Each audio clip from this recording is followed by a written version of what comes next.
မိတ်ဆွေများအားလုံးပဲမင်္ဂလာပါရှင်အခုဆက်လက်တင်ဆက်ပေးမယ့်ဇာတ်လမ်းလေးကတော့စာရေးသူမင်းသိတိရေးသားထားတဲ့မွေမနိုင်ပါခိုင်းဆိုတဲ့ဇာတ်လမ်းလေးပဲဖြစ်ပါတယ်စာရေးသူကိုလည်းအထူးကျေးဇူးတင်ပါတယ်ရှင်မိတ်ဆွေများခန်းစားနာဆင်ပေးကြပါအောင်ရှင်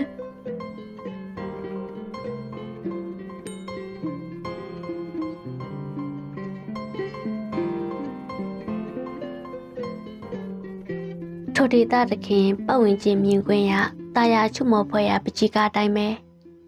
ဒါပေမဲ့ထိုရအလုံးကိုအချီးတန့်သွားစေတဲ့အရာကထိုဒေသမှာမွေဆိုးတွေပေါ်များသောကြောင့်ပဲတော်ထဲမှာထင်းခုတ်သွားစဉ်တယောက်တည်းများမသွားနဲ့သွားလိုက်တာနဲ့ကြားရစင်တွေလိုက်လို့ပြေးရတာမဟုတ်ပဲမွေဆိုးများအုံနဲ့ကျင်နဲ့လိုက်ရတရားမြင်ရတယ်ဒီလိုကြောက်အားလန့်အားပြေးရမှာလမ်းမှာပြီးမွေဆိုးများရဲ့အန္တရာယ်တွင်ကြဆင်ကြရတာလည်းများတယ်။ရေများရေနိုင်မီးများမီးနိုင်ဆိုတဲ့စကားပတ်မှာဒီနေရာမှာမွေများမွေနိုင်ဆိုတော့တယောက်တည်းလာမိသောလူသားဖို့အသက်ပေးဆက်ရုံမှတပါဘာမြန်တက်နိုင်မှာလဲ။ဒါကြောင့်နောက်များဆိုတော်တဲ့ထင်းခုတ်သွားသည်ဖြစ်စေဟင်းစားချထွက်သည်ဖြစ်စေတယောက်တည်းမသွားရဘူး။နှစ်ယောက်ဖြစ်စေသုံးယောက်ဖြစ်စေအုပ်စုလိုက်ဖြစ်စေသွားတယ်။တခါတရံလဲကွင်းများရွာဆက်များထိနေကြော်လာတဲ့မွေတွေလည်းရှိတယ်။ဟဲဟိုမှာကြည့်ပါအောင်ကိုပါရင်မမဲနဲ့လာနေတယ်။နေအောင်ငါကြည့်ပါအောင်မဲ။ကိုပါရင်လက်ကစင်းများကိုကြော်ဖြစ်ပြီးလာနေသောအရာတွေကိုလှမ်းကြည့်တော့သူ့ရဲ့မျက်လုံးအစုံပြူးကျဲသွားတယ်။ဘာလဲကိုပါရင်ဘာလဲ။မွေအုပ်ကြီးဘာပြောတယ်မွေအုပ်ကြီးဟတ်လားဟုတ်တယ်မေဝိုင်းလာငါတို့ပြေးမှဖြစ်မယ်နိုးမိုးစုဟိုတလောကတော်ထဲမှတည်သွားတဲ့ထုံးနိုင်လို့တို့အဖြစ်ဆိုးသွားမယ်ကြောက်လိုက်တာကိုပါရင်ရဲ့ကဲပါဦးနောက်မှလိုက်လာနေတဲ့မွေအုပ်ကြီးမှာကြောက်ခမန်းလေးလေးပဲပြေးရင်မှကိုပါရှင်နဲ့မေဝိုင်းတို့ရွာထဲဝင်လာတယ်ဒီအချိန်မှာထရိမ်မူးနေကြတဲ့စိုးစော်တို့လူစုကိုပါရင်နဲ့မဲဝိုင်းတို့ပြစ်လာတာနဲ့သွားဆုံးတယ်။ဟာကိုပါရင်တို့ကလည်းဗျာမကြီးမငယ်နဲ့စိန်ပြေးတန်းကစားနေရတယ်လို့ဟဲ့ကောင်စိုးစော်မူးပြီးထင်ရတွေစွတ်ပြောမနေနဲ့ဟိုမှာမင်းပထွေးလိုက်လာနေတယ်မတွေ့ဘူးလားပထွေးတွေဘယ်မှာလဲစိုးစော်လည်းယူးကြောင်မူးကြောင်နဲ့အဝေးကိုလှမ်းကြည့်တော့အလိုမွေတွေအေးသိပြီလားအဲ့ဒါကြောင့်ငါတို့ပြေးနေရတာအဲ့ဒီမှာမင်းတို့ပဲအခန့်ကျိုးဆိုလိုက်ငါတို့သွားပြီဟာဘာလို့ကျိုးဆိုရမှာလဲပြေးမှာပေါ့ဟဲ့ကောင်တွေလစ်ကိုပါရှင်တို့လင်မယားစိုးစော့တို့လူစုပြေးဝင်လာပုံကြောင့်ရွာတွင်ဝရုံးသုံးကားပြစ်ကုန်နေဟဲ့ဘာဖြစ်တာလဲမွေတွေရွာထဲဝင်လာလို့တကြီးစီကိုပြေးတကြီးစီကိုရွာသူရွာသားတွေတကြီးအိမ်ချေစုညံစွာရောက်လာတယ်တကြီးရေကဲပါအောင်လာနေပြီပြို့လာနေပြီအော်ကြီးဟစ်ချက်အတန်းတွေကြောင့်ကွန်းရနေတဲ့တကြီးလက်ထဲကကွန်းရပင်ပြုတ်ကျသွားတယ်ကမန်ကတန်ထပြီးအိမ်ချေကိုထွက်ကြည့်တော့သူ့အိမ်ချေမှာစုယုံနေတဲ့ရွာသူရွာသားတွေကိုတွေ့ရတယ်ဟာဟေးဘာဖြစ်လာကြတာလဲလိုက်လာပြီတကြီးလိုက်လာနေပြီဟဲ့ကောင်ငမှုဘာတွေလိုက်နာလဲချင်းပြောစမ်းကျွန်တော်တို့လက်ထဲမှာအလုံးလုံးနေတော့မွေအုပ်ကြီးလိုက်လာလို့ထွက်ပြေးလာတာ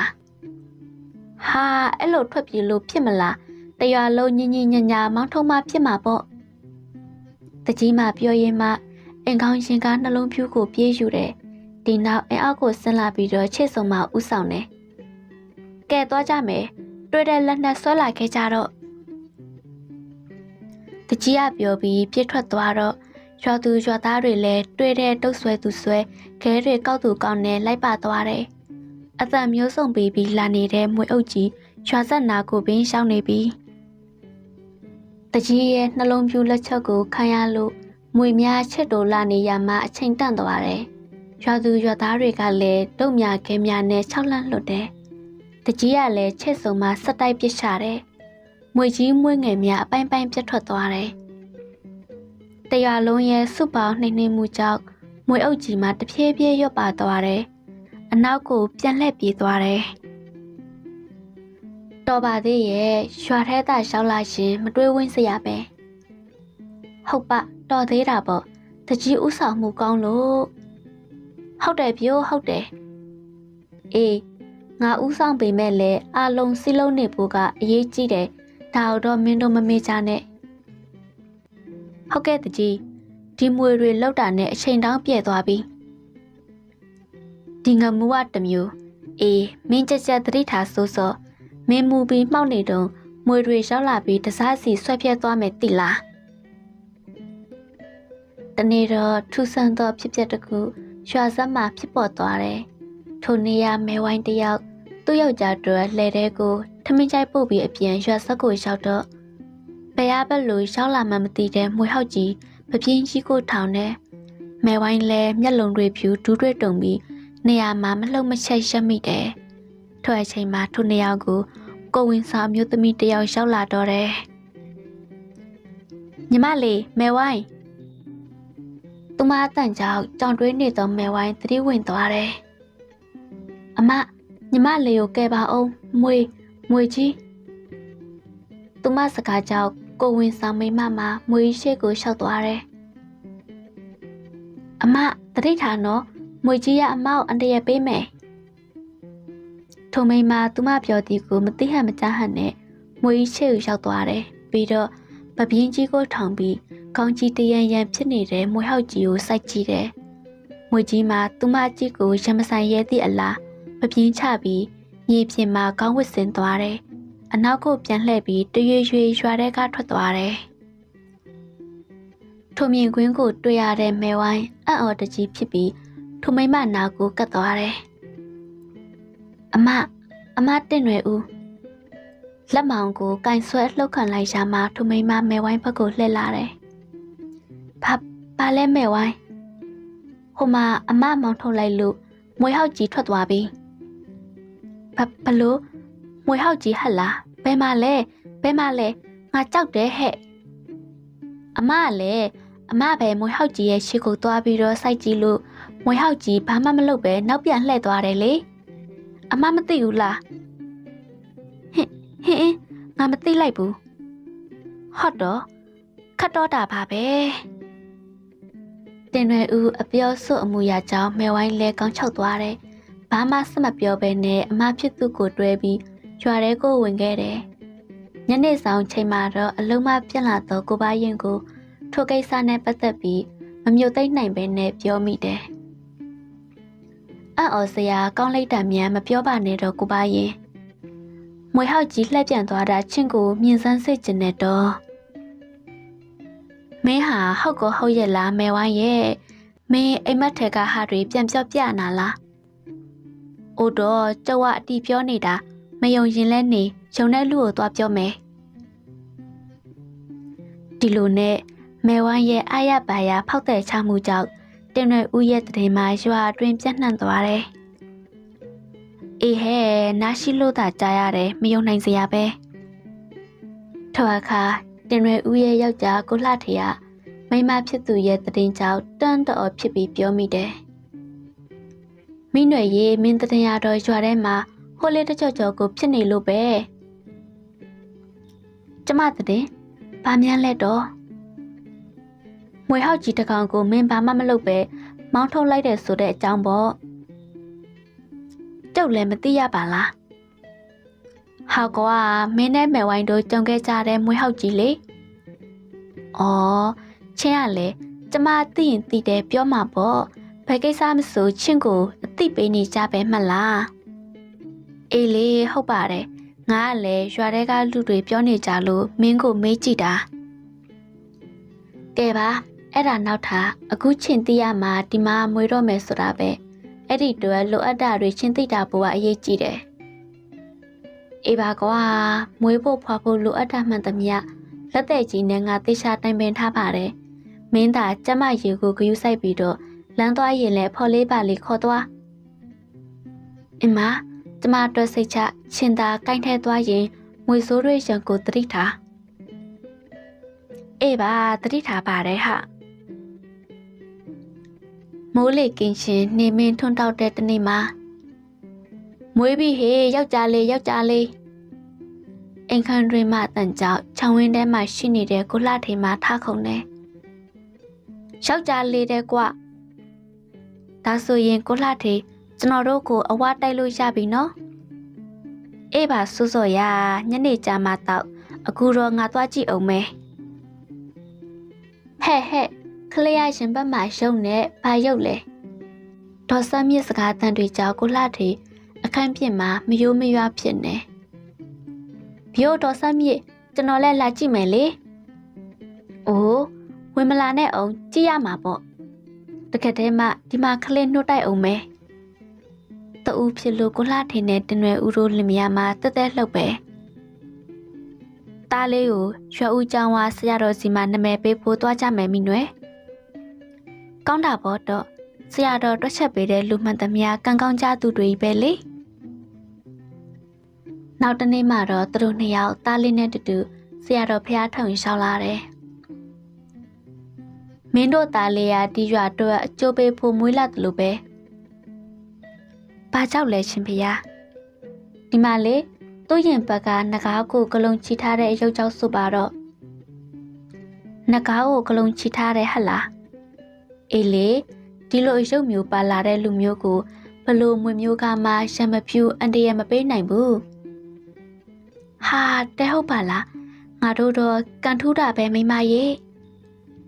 ကဲမင်းတို့တရလုံးတော့အကျိုးပြုမဲ့ဒီကလေးကိုမောင်ပါခိုင်လို့နာမည်ပေးမယ်ကျေးဇူးတင်ပါတယ်ဗျာဆရာတော်ပြောခဲ့တဲ့အတိုင်းပဲဘာခိုင်7နှစ်သားရွယ်ရောက်လာတဲ့ခါမှာအံ့ဩဖွယ်ရာဖြစ်ရကစတင်ပေါ်လာတယ်ထိုနေ့ရအရေးကောင်းမှုနဲ့ညမုံစိတ်ပင်ကြီးတပင်အောင်မှာကလေးတွေဆော့ကစားနေထိုစဉ်မှာခြုံပုတ်ကြီးတစ်ခုတွင်မှာမွေဟောက်ကြီးမှာချောကနန်းတိုးထွက်လာတယ်ဟာမွေကြီးစားနေကြတဲ့ကလေးများအလန့်တကြားထအော်တယ်ဟဲလောက်ကြပါအောင်ငါသားလေးကိုမွေကြိုက်တော့မယ်ကလေးတယောက်ရဲ့အမိဖြစ်သူအပြေးလွှာရောက်လာပြီးတော့အော်ဟစ်တယ်ဒီအခိုင်မှာကလေးများနဲ့တူတူရှိနေတဲ့ဘာခိုင်လဲ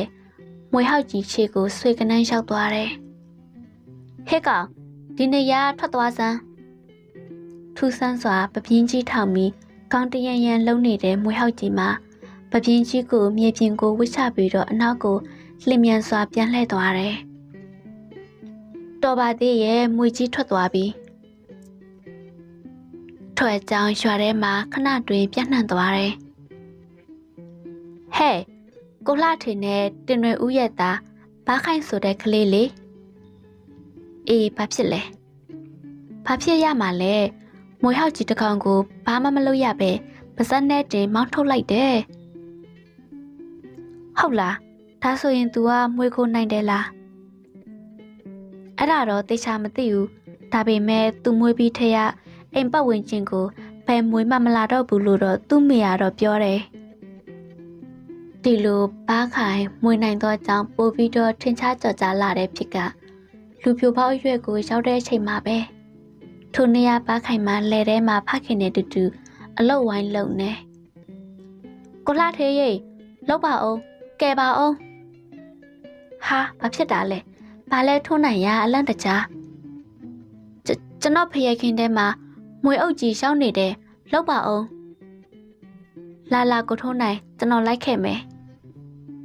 ဟေ့တာတိတ်တက်မရဲနဲ့ရတယ်ဖေးစိတ်မပူနဲ့ဘာခိုင်ရပြောပြီးဖျက်ခင်ဘက်ကိုပြေးထွက်သွားတယ်ဖျက်ခင်ကိုအရောက်ငွေများကိုတပြုံတမကြီးတွေ့ရတယ်သူ့ရဲ့ကြက်လောင်စွာအော်လိုက်တန်ကြောင့်မွေကြီးမွေငယ်တွေခေါင်းတွေထောင်ပြီးတော့သူ့စီကိုရွေ့လျားလာတယ်မွေများကိုကြည့်ပြီးဘာခိုင်သူ့အင်ကြီးကိုဆွဲချွတ်တယ်ထိုအခါရှင်ဘက်ကြွတ်သားဖူးထစ်မြပေါ်ကနဂါးကိုကလုံးကြည့်ထားသောအရုပ်ကထင်ရှားစွာပေါ်လာတယ်သူ့ရဲ့မျက်နှာသွင်းပြင်ကလည်းတိုက်ပွဲဝင်သူ့ရဲ့ကောင်တယောက်လာပဲ ဘာခိုင်ရဲ့ရှင်ဘက်အယုတ်ကြီးကိုမြင်တွေ့ရတဲ့မွေအပေါင်းမှရှစ်တိုးလာရမှရက်တန့်သွားတယ်။ဒီမှာပဲဘာခိုင်ရကြီးမားသောမွေကြီးတစ်ကောင်ကိုကောက်ကင်ပြီးသွားစမ်းတော်တော်ဒုက္ခပေးတဲ့ကောင်တွေကြီးမားတဲ့မွေကြီးကိုကောက်ကင်ပြီးတော့ကြံမွေများကိုမှုရန်ရိုက်ပစ်တယ်။လက်ထဲကမွေကြီးကိုအချိန်နဲ့လွှဲပစ်တော့အဝေးကိုရောက်သွားတယ်။ဒီတော့မှဘာခိုင်ဖေနဲ့ဦးထွန်းနိုင်တို့အနားကိုကပ်လာတော့တယ်။တော်ပါသေးရဲ့ကွာမောင်ဘာခိုင်ကဲပေးလို့တာပဲမင်းနာမည်ကိုရှေ့ကဘွက်ထူပါတက်ရမလို့ဖြစ်နေပြီဘလို့တက်ရမှာလဲပြောစမ်းမအောင်ဒီလိုလေကိုလှထေသားကိုမွေတွေကမနိုင်ဘူးမလားအေးလေဟုတ်တယ်လေဒီတော့မွေမနိုင်တဲ့ကိုလှထေသားကိုမွေမနိုင်ဘာခိုင်လို့ပဲခေါ်ရတော့မှာပေါ့ဟုတ်လားအေးဟုတ်တယ်ငါသားနာမည်ဒီနေ့ရစပြီးမွေမနိုင်ဘာခိုင်လို့ခေါ်စီထိုနေ့ထိုအချိန်မှစပြီးကမောက်ကြီးဒေတာတကြောမှာမွေမနိုင်ဘာခိုင်ဆိုတဲ့တရင်ရပြန့်နှံ့ခဲ့သလိုထိုဒေတာမှာကြီးစိုးဒုက္ခပေးလာတဲ့မွေဆိုးတွေမှလည်းမွေမနိုင်ဘာခိုင်ကိုကြောက်လို့ပဲလားဒါမှမဟုတ်နေမြေတစ်ကိုပဲပြောင်းရွှေ့သွားလို့လားမသိဘူးတကောင်တလေးမှမရှိတော့ဘူးတနေ့မှတော့ရလူကြီးတွေနဲ့ဥလှထေဥထွန်းနိုင်တဲ့ဘာခိုင်တို့ရွာစစ်တီတော်ကြီးထိတော့တင်ဖို့တိဆောက်ပြုပြင်ဖို့တိုင်ပင်ကြတယ်။ထွက်အချိန်မှာကိုလှထေဝေးစိုးစော်လားဝင်ခဲ့လေဒီမှာလူကြီးတွေလည်းရှိတယ်ကွ။ဦးလှထေရဲ့စကားဆုံးတော့ဦးစိုးစော်နဲ့တူတူလူစိမ်းတယောက်အင်ဘုံတက်လာတယ်။ဒီမှာကိုလှထေဒီတငယ်ရကိုလှထေရဲ့သားနဲ့တွေ့ချင်လို့တဲ့။ဟုတ်လားဘာကိစ္စမြန်လဲလာလေးတက်လာကျွန်တော်နာမည်ဆိုင်းဝေလာလို့ခေါ်ပါတယ်။အော်မောင်ရှင်လေးကချမ်းလူမျိုးထင်တယ်။ဟုတ်ပါတယ်ခင်ဗျ။ဒီကနှောင်ကြီးကနာမည်ကြီးနေတဲ့မွေမနိုင်ပါခိုင်းဆိုတဲ့သူကိုတွေ့ချင်နေဆိုလို့လာခဲ့တာ။မွေမနိုင်ပါခိုင်းလို့နာမည်တွင်နေတာဥယျာသားပါ။မောင်ရင်လေးရှေ့မှာထိုင်နေတဲ့သူပါ။ဟုတ်ကဲ့တွေ့ရတာဝမ်းသာပါတယ်ကျွန်တော်ဆိုင်းဝေလာပါကျွန်တော်ဘာခိုင်ပါကဲမောင်ရင်လေးကြောက်တာနဲ့ဘာကြောင့်တွေ့ချင်ရလဲဆိုတာကိုလည်းရှင်းပြပါဟုတ်ကဲ့ဒီလိုပါကောတန်ပီမင်းသမီးလေးရဲ့ရှတနာတိုက်ကြောင်ကစရမှာဆိုပါတော့ရှတနာတိုက်ဆိုတဲ့စကားကြောင့်အလုံးလှလှရှာရှာဖြစ်သွားတယ်ဆိုင်းဝေလာဆက်ပြောလာမယ့်စကားတွေကိုနှားဆွင့်မိကြတယ်ကျွန်တော်ဖေကအမဲလိုက်ရမှာကျွမ်းကျင်တဲ့မုတ်ဆူတယောက်ပေါ့ချမ်းပြည့်နဲ့တကြောမှရှိတဲ့တောနက်တွေတဲ့အစုံရောက်ခဲ့ရကတနေ့တော့ကောတန်ပီမင်းသမီးရဲ့ရှတနာတိုက်ရှိတယ်လို့နာမည်ကြီးနေတော့ကူပေါက်နာကိုရောက်သွားတယ်ကူပေါက်ဆိုပေမဲ့အကြီးကြီးမဟုတ်ဘူးတောင်နေရမှာလက်တီစုပ်အပေါက်လေးဖြစ်နေတာဒါနဲ့အဖေကအပေါက်နာကိုအလောတကြီးတိုးကပ်ပြီးတော့ကြည့်မိတော့အချိန်မှာအပေါက်ထဲကအကွန်ဝေးတွေတိုးထွက်လာပြီးတော့မျက်စိထဲတိုးဝင်သွားတယ်။အဲ့ဒီအချိန်မှာကျွန်တော်ရဲ့ဖေမျက်စိစုံလုံးကန်းသွားခဲ့ရတယ်။ဒါဆိုရင်ဒီကူထဲမှာအစိတ်ပြင်းတဲ့တရဝါရှိနေလို့ဖြစ်မှာပေါ့။ကူထဲကထွက်လာတာလည်းအစိတ်ငွေ့ဖြစ်မှာပေါ့။တေချာတာပေါ့ဦးရဲ့ကျွန်တော်ထင်ပြောရရင်မွေတွေခေါအောင်နေတယ်ထင်တယ်။ဒါကြောင့်လေဒီနေရာကိုကျွန်တော်ရောက်လာခဲ့တာပါ။မောင်ရှင်လေးရဲ့ရည်ရွယ်ချက်ကကျွန်တော်ရည်ရွယ်ချက်ကတော့ဒီဟာမွေမနိုင်တဲ့ကိုပါခိုင်ကိုခေါ်ပြီးယတနာတွေတွားယူဖို့ပါပဲယတနာတွေရှာတော့ဘာလို့ရမှာလဲကျွန်တော်ဖေရဲ့မျက်စိကိုပြန်မြင်အောင်ကုရှင်နေပြီးတော့အကျိုးပြုလုပ်ငန်းတွေမှာအသုံးချခြင်းနဲ့ကောင်းပါတယ်ဒါဒီရမောင်ရှင်ပြောတဲ့ကိစ္စကိုဘယ်လိုသဘောရလဲစိတ်ဝင်စားတဲ့ဖေပြီးတော့ယတနာတွေရလာရင်ကျွန်တော်တို့ရွာရဲ့စရီတော်ကြီးထိတင်ချွေချလှူကြီးလဲလုပ်လို့ရမယ်ဟုတ်တယ်ဟေးမောင်ပါခိုင်ပြောတာအကောင်းဆုံးနီးလမ်းပဲလူကြီးတွေကလည်းထောက်ခံပြောဆိုကြတယ်ဒါဆိုရင်သွားကြမယ်မင်းတို့အဖော်ရအောင်အဖေမိတ်ဆွေကြီးဦးထောကိုခေါ်သွားအဖေစာရေးပေးလိုက်မယ်ဟုတ်ကဲ့နန်းထုံခါရောက်ပြီးကျွန်တော်တို့မနက်စာစားကြမယ် မြင်းပေါ်မှာဆင်းပြီးတော့သူတို့ထမင်းဆိုင်တဲဝင်ပြီးစားကြတောက်ကြတယ်ပြီးသွားတဲ့အခါမှာတော့ကွန်ဆုံဆိုင်ကြီးတစ်ဆိုင်မှာလိုအပ်တာတွေကိုဝယ်ရှမ်းတယ်ဦးထွတ်မိတ်ဆွေတယောက်စီငှားထားတဲ့လားတွေပေါ်ကိုဝယ်ထားတဲ့စားနဲ့ရိတ်ခါရွှေဖြင့်တင်မြောက်တင်တယ်နိုင်ရီပြန်တစ်ချက်တီလောက်သူတို့တွေခရီးစားတင်တယ်ခက်မှန်ထားကြတဲ့အတိုင်းနန်းထိုင်ဖုံရွာကိုနေမဝင်ခင်ရောက်တယ်ညအိတ်နာတယ်ရွာပြင်ကွင်းထဲမှာရွှေဖြင့်တဲလေးထိုးပြီးမိဖို့ကြီးဖိုးပြီးတော့ညစာစားပြီးစကားပြောဖြစ်တယ်အသက်ရလာတော့ဘဲမှတိတ်မသွားခြင်းတော့ဘူးဒါပေမဲ့မင်းအဖေကိုလှထရငါးပေါ်မှာကျေးဇူးတွေရှိလို့မင်းတို့နဲ့လိုက်ခဲ့တာအခုမင်းတို့သွားမဲ့ကူကအရှင်ရငကားတွေနေခဲ့တဲ့ကူလို့ငါတို့ရဲ့ဘိုးဘေးပြည်ပင်တွေကပြောခဲ့ကြတယ်အဲ့ဒီမှာတကယ်ပဲယတနာတွေရှိတာလားဦးထောအဲ့ဒီယတနာတွေကြောက်ပဲမဟုတ်ဆိုတော်တော်များများလောဘစောတိုက်မိပြီးဒုက္ခရောက်ကုန်ကြတာပေါ့ဒီကောင်ဆန်းဝေလာရဲ့အဖေကိုပဲကြည့်ယတနာတွေမရတဲ့ပြင်မျက်စိပါစုံလုံးကန်းခဲ့ရတယ်မှလားကျောက်အဖေကိုမျက်စိကန်အောင်လုပ်ခဲ့တဲ့အကောင်တွေကိုကျောက်ကလက်စာရှိမလို့ကိုပါခိုင်ကိုခေါ်ပြီးတော့လာတာမင်းဖခင်ရမတားဘူးလားဘယ်တားလို့ရမှာလဲကျုပ်ကိုတကြီးနဲ့ဗကြီးဆန်းအိုက်တို့ကိုယ်တိုင်ကလှုပ်ဖို့ပြောတာကျုပ်ဖေဘယ်တားလို့ရမှာလဲကျုံမေကလည်းယတနာတွေရလို့ထုခွဲရောင်းချပြီးရင်အဖေကိုရန်ကုန်ဆင်းပြီးမျက်စိကုမဲတဲ့ဒါနဲ့ပါခိုင်မင်းကရောဘာရည်ရွယ်ချက်ရှိလဲကျုပ်တို့ရွာကစီတီတော်ကြီးကိုချွေထီးတော်အသစ်တင်ဖို့လိုအပ်တာမှန်သမျှတိဆောက်ပြုပြင်ဖို့ယတနာတွေကိုယူဖို့လိုက်လာတာထပ်ပနာတိုက်ထဲကိုလည်းထဲ့မဲ့ဆိုပါတော့မင်းတို့ရဲ့ရည်ရွယ်ချက်ကတော့ကောင်းပါတယ်ဒါနဲ့မသိလို့မေးပြစေအောင်မင်းတို့ရွာဘာဖြစ်လို့မင်းတို့ကိုပဲလွတ်တာလဲယုံကြည်စိတ်ချရလို့ပေါ့ပြီးတော့ကိုပါခိုင်ပါတဲ့အတွက်မွေများကိုကြောက်စရာမလိုဘူးဦးလေးကိုလည်းဖျားမှာလိုက်တဲ့ယတနာတွေရရင်လေးပုံတစ်ပုံကိုဦးလေးယူရမယ်တဲ့ပြီးတော့လှူဒန်းတွေလုပ်ပါတဲ့ဟုတ်လားယူတာပေါ့လှူလဲလှူမယ်ဝက်လဲမွေးမယ်မနက်မိုးလင်းတာနဲ့သူတို့ရှိမှရှိတဲ့နန်းပုတ်မူရွာစီကိုခရီးဆက်တယ်နန်းပုတ်မူရွာတောင်တန်းကြီးရဲ့ခြေမှာတည်ရှိနေတယ်ချမ်းပြည်နယ်ရဲ့တောတောင်မြင်ကွင်းလှတွေကရှင်ကိုအေးချမ်းစေတယ်ခရီးတန့်ကြာပေါက်ခဲ့ပြီးတနေရာရောက်တော့ထိတ်လန့်စွာအော်တန်တဲ့တူတောထဲကပြစ်ထွက်လာတဲ့မိန်းကလေးတစ်ယောက်သူတို့တွေ့ရတဲ့မြင်ကွင်းကြောင့်အံ့ဩသွားတယ်မိန်းကလေးနောက်မှာဒေါသတကြီးလိုက်လာတဲ့အလွန်ကိုမှစိတ်ပြင်းသောတော်ကြီးမွေဟောက်တကောင်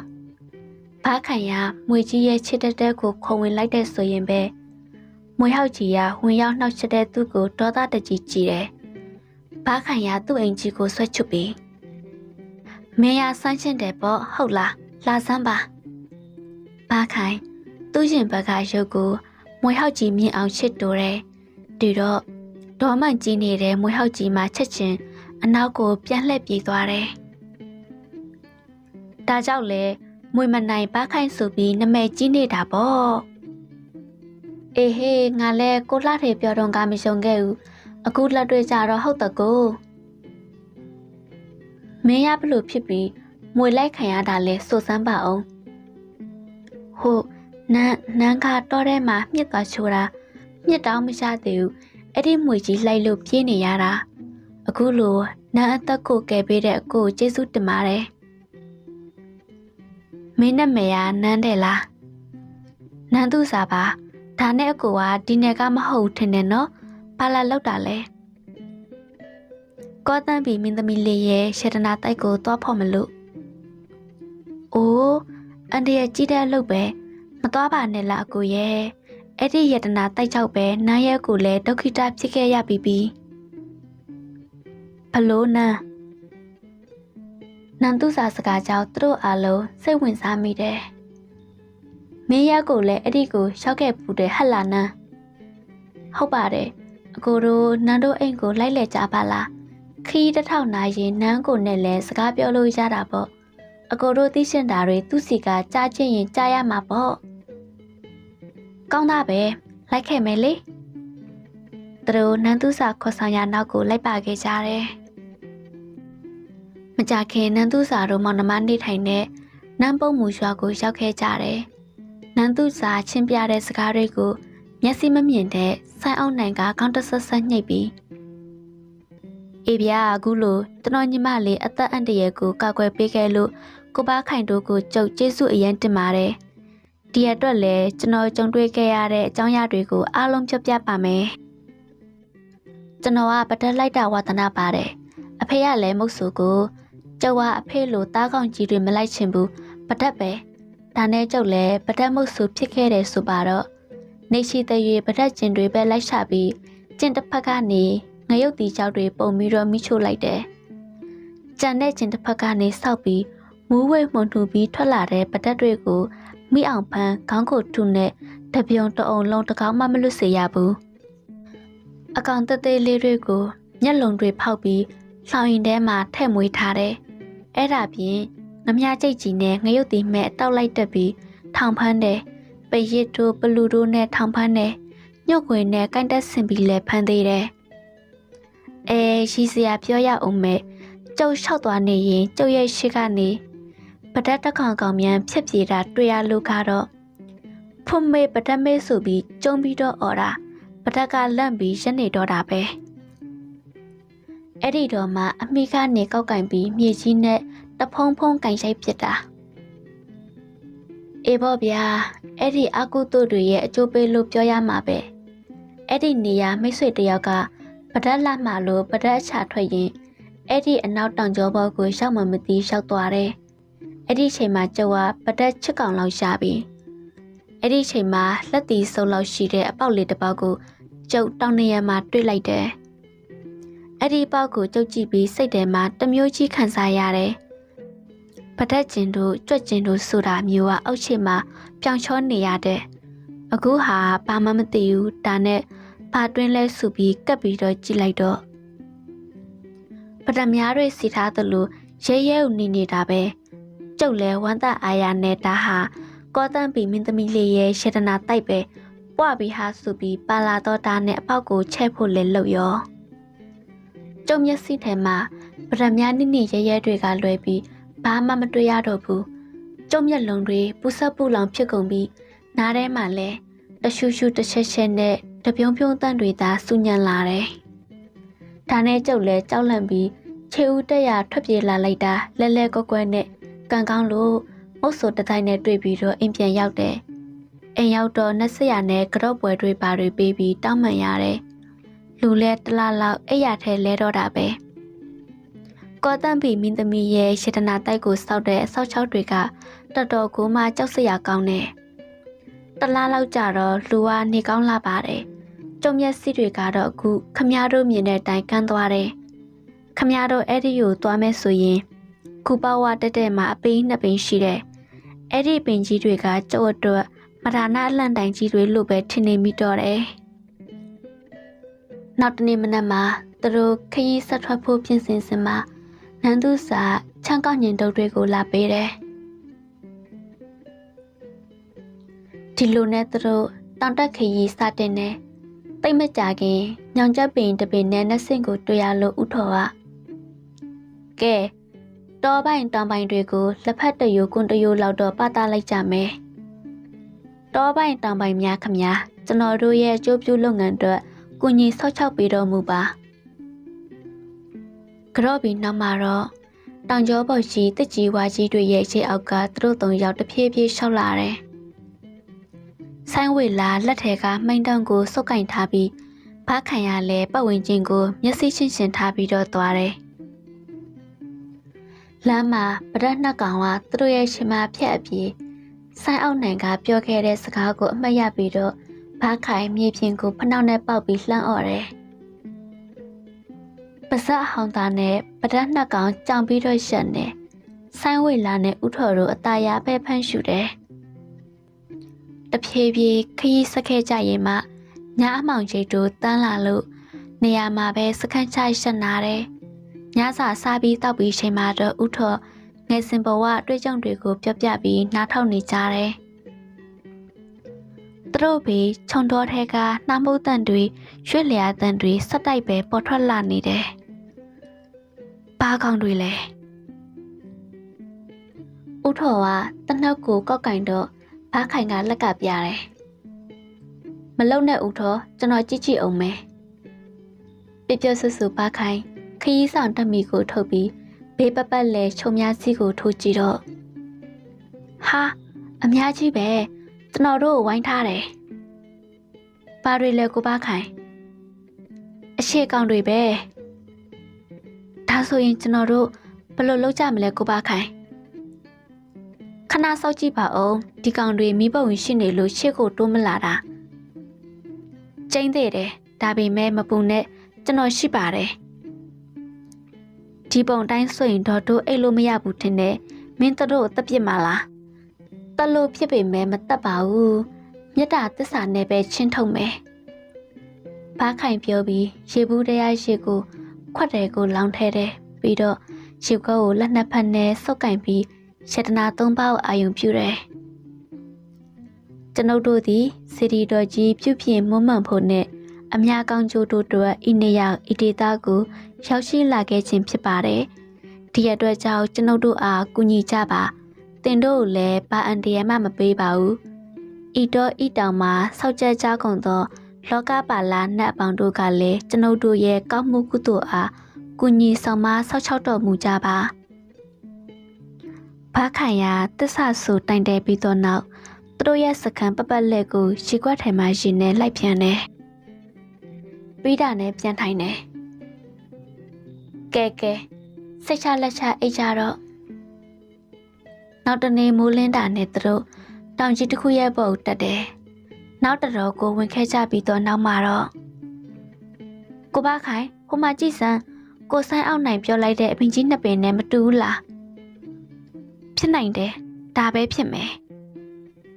သူတို့အပင်နှစ်ပင်အောက်ကိုရောက်တဲ့အခါမှာဆိုင်အောင်နိုင်ပြောပြတဲ့ပေါက်လေးကိုချကြည့်တယ်ဟင်ဟိုမှာမှတ်လားဟုတ်တယ်လက်တီစုံလောက်ပေါက်လေးထိုစဉ်သူတို့ရဲ့နှာခေါင်းထဲကိုအနံ့တစ်မျိုးရတယ်မောင်ဘားခိုင်ရေးဘာနဲ့လဲဆန်းချွင်းရွှေညှိဆိုးဆိုးနဲ့ရှမ်းစိတ်နဲ့လဲရတယ်ဒါဘာဖြစ်မလဲထိုစဉ်မှာတရွက်၆ရိပ်ပေါ်ဖြက်ပြေးတဲ့အတူအမိတိုင်းချေကြီးကိုတွေးလိုက်ရတယ်ဟာဖွတ်ကြီးပဲဘားခိုင်လက်ထဲကမိန်နဲ့ထိုးချတော့ဖွတ်ကြီးမှစက်မပြေးနိုင်ဘူးဒီဖွတ်တွေကရန်စိန်သိပ်ကြိုက်တာကုနာရန်စိန်နဲ့လဲရတော့ဒီပတ်ဝန်းကျင်မှာရန်စိန်တွေလည်းရှိနိုင်တယ်ကိုဘားခိုင်မောင်ဘားခိုင်ရေနဲတဲ့ကောင်ကြီးမှလို့ကြည်စမ်းဥထော်ပြရကိုကြည်တော့ပပြင်းကြီးထောင်ပြီးကြည့်နေတဲ့မွေဟောင်းနဲ့ကြီးဘားခိုင်မွေကြီးကိုစိုက်ကြည့်ပြီးအတင်တို့ရဲ့အသက်ကိုရှန်ချဖို့လာတာမဟုတ်ဘူးဒါကြောင့်အတင်တို့လမ်းကိုအတင်တို့သွားပါဘားခိုင်ပြောစကားကိုနားလဲတဲ့အလားမွေဟောက်ကြီးမှအနောက်ကိုပြန်လှည့်သွားတယ်ထိုအခါကျမှဘားခိုင်လဲသူ့အိတ်ထဲမှာစတားမပါသောမှောင်ဝိုင်းလေးကိုထုတ်ပြီးကဲဆိုင်ဝေလာရေဂူထဲမှာယတနာတွေရှိမရှိကြည့်ရအောင်ပြောရင်ဘားခိုင်လက်တီဆုပ်လောက်ပေါက်လေးကိုမှောင်ဝိုင်းလေးနဲ့တိတိမိမိကာတယ်ပြီးတော့မှန်သားအဖြစ်မှာမျက်နှာကရင်အတော်ကြအောင်ကြည့်တယ်ကဲဆိုင်ဝေလာကြည့်ဟာမကြည့်ရဲဘူးကြောက်တော်မှကြည့်ပြီးဘာမှလည်းမဖြစ်တာကိုတွေ့ရနဲ့ဒီတော့မှဆိုင်ဝေလာလဲမှောင်ဝိုင်းလေးကိုကပ်ပြီးတော့ကြည့်တယ်အမလေးပြဘာလဲဟာလမ်းဖြန့်သွားတဲ့ဆိုင်ဝေလာကိုဖယ်ပြီးဥထော်အားကြည့်တော့ဥထော်တွေ့ရတာပေါ်လိုက်ပြောင်းလိုက်ရွတ်လျာနေတဲ့နီနီရဲရဲအလုံးလေးတွေပြီးတော့လုံးထွေးရှစ်ပတ်နေတဲ့မဲမဲပြန့်ပြောင်ချစ်ချစ်မြမျောကြီးတွေအော်တော်ရှိမွေဟာအမဲနဲ့တွေရဲ့ကူသူတို့ရဲ့အောက်မှာယတနာတွေရှိတယ်ဒါဆိုဒီကောင်တွေကိုဘလို့ဖဲထုတ်ကြမှာလဲကျုပ်တယောက်တည်းဆိုရင်တော့ဒီကောင်တွေကိုမမှုဘူးခမားနဲ့ဦးထော်ပါနေတော့သူတို့ရဲ့အစိမ်ငွေဆက်ကွင်းကလွတ်မှာမဟုတ်ဘူးဒါကြောင့်ကျုပ်ငရုတ်6တောက်တွေဆောင်ခဲ့တာဒီနေရာမှာသုံးဖို့အခုအဲ့ဓာတွေကိုမီးမြိုက်ပြီးဒီကူထဲကိုထည့်ပေးလိုက်ရင်ပြီးပြီဒါနဲ့သူတို့တွေ့သမျှအပေါက်လေးများကိုပိတ်ကြတယ် အကျယ်ဆုံးအပေါက်ကိုတွေ့လိုက်ကြလို့ငရုတ်တီရှောက်တွေကိုမိချို့ပုံနေ။ခုရဲရအတန်မျိုးစုံကိုစူညံစွာကြားရတယ်။နောက်တော့တဖြည်းဖြည်းပျောက်သွားတယ်။ဒါနဲ့အနီးနားမှာရှိတဲ့မြေပြန့်မှာရွှေပြင့်တဲထိုးပြီးနားရှူတယ်။ညစာကိုအေးဆေးစွာစားတောက်ပြီးချစ်ဆက်ရမယ့်လုပ်ငန်းစဉ်များကိုတိုင်ပင်ဆွေးနွေးတယ်။ဒီရတနာတွေကိုရရင်ကျွန်တော်ရည်ရွယ်ထားတာတခုတော့ရှိတယ်ဦးတော်။ဘာများလဲမောင်ပါခိုင်ဒီပစ္စည်းတွေကြောင့်ပဲမုတ်ဆူတွေမျက်စိကန်းခဲ့ကြရတယ်။ဒါကြောင့်ဒါတွေကိုရခဲ့ရင်ကန်းခဲ့ရတဲ့မျက်စိတွေကိုဒါတွေနဲ့ရောင်းချပြီးတော့ပြန်ကုပေးမလားလို့ကျွန်တော်ဖေလို့ဖြစ်သွားတဲ့မုတ်ဆူအလုံးကိုစိတ်ကုပေးမယ်ဆိုပါတော့ဒါပေါ့ကျွန်တော်စိတ်ကူထားတာမကောင်းလားကောင်းတာပေါ့ကိုပါခိုင်ရဲ့သူတို့တွေတညတာကိုအေးဆေးစွာအိပ်ဆက်ခဲ့ကြတယ်နောက်တနေ့မနက်မှာတော့မှောင်ဝိုင်းလေးကိုဖြုတ်ယူပြီးကိုပေါက်ကိုဖြိုဖြက်ချဲ့တယ်တနိုင်ကြာတော့တက်ညီလက်ညီလှုပ်ဆောင်ကြပြီးကိုရဲဝင်တော့ပြက်အရှောင်းတွေထွက်နေသောရှတနာပစ္စည်းမျိုးစုံတွေ့ရတယ်ပစ္စည်းတွေရမနှဲပါလားဒီမှာကြည့်စမ်းရန်စိမ့်တွေလည်းအများကြီးပဲကဲဆိုင်းဝေလာရေအချိန်ရှိခိုက်လုံလာဆက်လိုက်ကြစို့ဖားခိုင်စကားကြောင့်ဖြင်းအိတ်ကြီးများနဲ့ပစ္စည်းတွေကိုကျုံထဲတယ်တိတ်ပြီးတိတ်ထက်လိုက်ပြီးတော့အခါမှာ၁၁အိတ်နီးပါးရတယ်ကျုပ်တို့တော့အားရပါရလှူလို့ရပြီပြုတ်ရီမောတန်နဲ့တူတူကူဝါမှာရနေကြတဲ့လူ၃ယောက်ကိုတွေ့ရတယ်လက်ထဲမှာတနက်ကိုစီနဲ့အေးငါတို့ကလည်းမင်းတို့ရဲ့အလှူဒါနမြောက်အောင်အလှူခံရအောင်ချိန်မီရောက်လာတာပဲဟင်ဦးစိုးစောခမရဒါဘာလုပ်တာလဲဘာလို့ရမှာလဲဟောဒီယာဆိုင်းဝေလာရွာကိုရောက်လာပြီးရှတနာတိုက်ကြောင်ကိုပြောထရစိတ်ဝင်စားလို့ကြံနေတာအခုတော့မင်းတို့ကအစင်သင်းတောင်ထုတ်ပြီးကျေးဇူးတင်တဲ့ဟဲ့တို့တွေရအေးဆေးတဲ့ယုံပဲဦးစိုးစောဒါတွေကကောင်းမှုကိစ္စတွေမှာသုံးဖို့ခမရမဟုတ်တာမလုပ်ပါနဲ့အမလေးကွာလိမ္မာပြမနေစမ်းပါနဲ့မင်းတို့တဝက်ယူတို့ကတဝက်ယူမယ်ဘသူသိတာမှလို့မကောင်းလားမကောင်းဘူးမပေးနိုင်ဘူးအေးကောင်းကောင်းတောင်းလို့မှမပေးရင်တော့ကြားတယ်ဗျာဆရာဆိုးရှင်းမယ်ဦးစိုးစောရဲ့နောက်လိုက်2ယောက်သူတို့ကိုတနက်နဲ့ပြစ်ဖို့ချိန်ရွယ်လိုက်စင်ပါဘယ်ဟာဘလို့ပေါ်လာမှမသိတဲ့ကြီးမားကြက်မဖွဲ့ရစိတ်ပြင်းသောမွေဟောက်မဲကြီး3កောင်ကြောင့်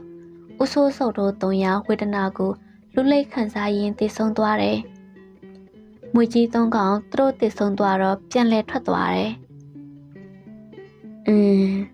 အဟိတ်တလိဆန်ဖြစ်တာတောင်လူဆိုးနဲ့လူကောင်ခွဲခြားနားလည်တတ်တာပဲနန်းပုံမူရွာလေးကိုပြန်ရောက်ကြတော့ခါနန်းသူစာတို့မောင်နှမကဝမ်းသာအားရကြိုဆိုတယ်အကိုတို့ဘာမှဖြစ်ကြဘူးနော်ဒါပေါ့နန်းရဲ့မဖြစ်လို့ပဲအခုလိုယတနာတွေနဲ့ပြန်ရောက်လာတာပေါ့ဒါကြောင့်လေမွေမနိုင်ပါခိုင်းဆိုပြီးနမဲကြီးနေတာကိုအဲ့လောက်လည်းမဟုတ်ပါဘူးဗျာ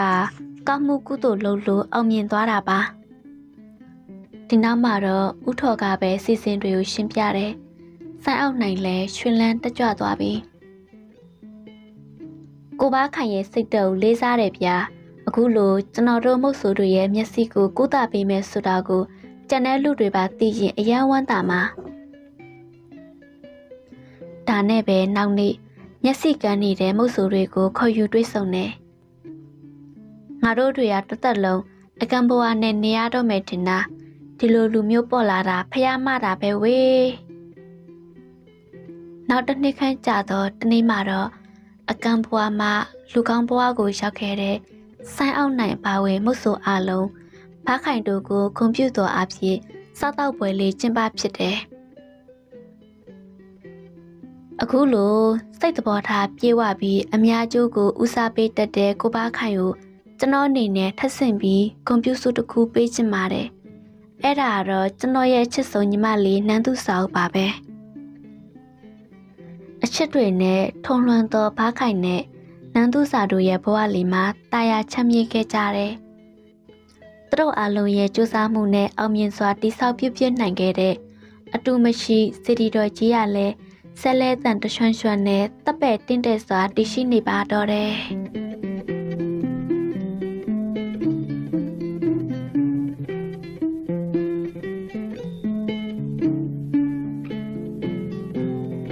နားဆင်ပေးခဲ့ကြတဲ့မိတ်ဆွေများအားလုံးကိုအထူးကျေးဇူးတင်ပါတယ်ရှင်။မွေမနိုင်ပါခိုင်းဆိုတဲ့ဇလံလေးရတော့ဒီမှာပဲ